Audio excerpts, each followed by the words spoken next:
We consider, evaluate, and postulate everything. Welcome to Capacity Cast with your hosts Michael and Scott. Let's get started.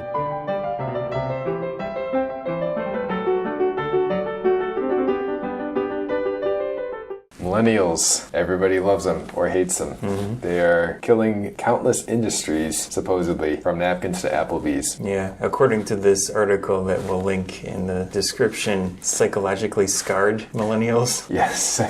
Is that what it said? It does say psychologically scarred millennials. So I have many questions about, this is a Business Insider article, by the way, and it's very funny or scary depending on your job, probably. Yeah. First question, do you consider yourself to be a millennial? I was looking at the dates that they list, and I saw one from 1980 to 2004, and then I saw one from 1977 to like 96, something like that. I was born in 83, and I was told when I was a freshman by a senior that he was the last of Generation X, and we were all, they called it Generation Y at the time. Okay, so he was before 1980? Yeah, he was born in either 79 or 80. Yeah. I guess I consider myself sort of millennial-like, because when I read through this list, and I know from other things, I seem to have some millennial-like habits. Let's just go through a few of these real quick. I'll just say the names. You don't have to comment yet. Okay.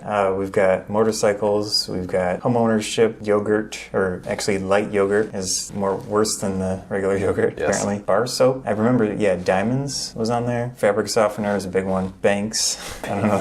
There's just so many in general restaurants. It's a weird mix of specific and very Golf. broad. Cereal. That's a good one. You know the Kellogg's story. We don't need to get into it. But Kellogg's cornflakes. So he made cereal to dampen passion. Oh, really? Okay. Yeah. One trend that stands out just from light yogurt and cereal and maybe Applebee's would be millennials are not interested in low-fat diet type foods. Yeah. I would think, especially light yogurt has fake sugar in it, and I don't eat it for that reason. Mm-hmm. I know you have some issues with that because you have to. But, for the audience, I'm diabetic, so I'm all about that full-fat yogurt, and I do not eat cereal. I mean the sugar aspect. Exactly. Yeah. Oh. And it also mentioned Breastaurants, which is Hooters, and I guess there's other ones like that. Yeah. They're dying, which I went to one once, and it was at a convention, and that was the only place around. I remember for a while the meme was for those in the environment's totally tasteless, but the wings are good or something like that. But Good excuse.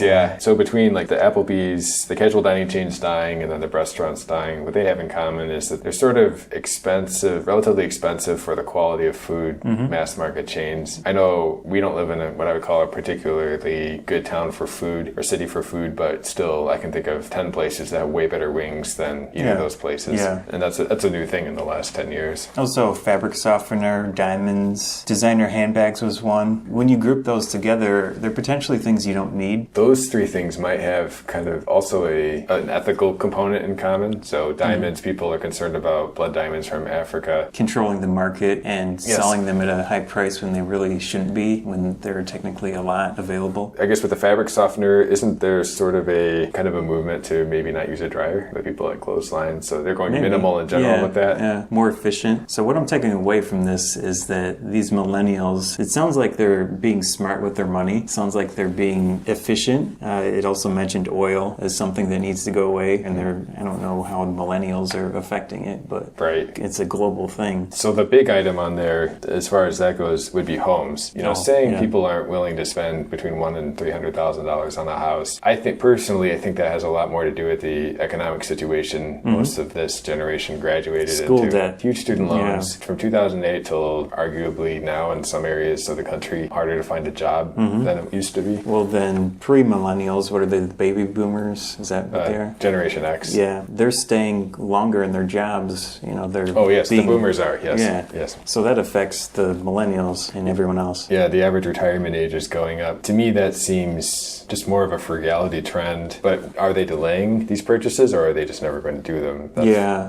Like designer handbags. Yes. Oh, yeah, and then, designer handbags. I can't imagine buying one. So that also has an ethical component to it, I think. Cereal, that we didn't talk too much about that one. You're going to eat cereal, you can, but there are a lot of different options that I would prefer. I think cereal and low-fat yogurt have in common that people prefer a higher fat, higher protein breakfast. Greek yogurt, for example. Oh, yeah. Is super popular. Australian yogurt, Noosa yogurt. So do you take anything away from this article or this idea that millennials are killing things? I think some of it is concerning just because of that delayed purchasing power, which means people just aren't as wealthy as their their parents and their grandparents were at that age relative to the economy's health. Other things, maybe it's just a little bit of noise with changing tastes. Stores like Home Depot and Lowe's becoming less popular. If that's a real trend. Seems like a stretch. It seems like a stretch. If it's true, though, it's also a strange one, because if I didn't have enough money to buy a house or to buy like a motorcycle, I would be doing do-it-yourself stuff more often to, save money. But if they're not interested in that either, then I'm not. Yeah. That's a strange one. Yeah. So, anyway. If you don't have a house, then I can see Home Depot not being a thing for you. That's a good point. Yeah, maybe that's a stronger correlation. So I think there's a lot of other factors at work here. We can talk about it in the future. But besides that, I don't see the millennial thing being the issue. It's just preferences are changing and people are trying to be more efficient as we see a lot of problems show up globally. Definitely. If I were a serious analyst for a retail chain or something, I would want to see some numbers. I'd want to see how other generations change in these preference categories. But mostly it's a funny article. Yeah, there are a lot of them that, on that meme website that lists memes. That meme website? Yeah, whatever it's called. You need to ask a millennial. It's like a definition, definition site. I look forward to seeing what other industries millennials destroy in the future. Yeah, likewise. Thank you for listening to another episode of Capacity Cast. You can hear more episodes at capacitycast.com.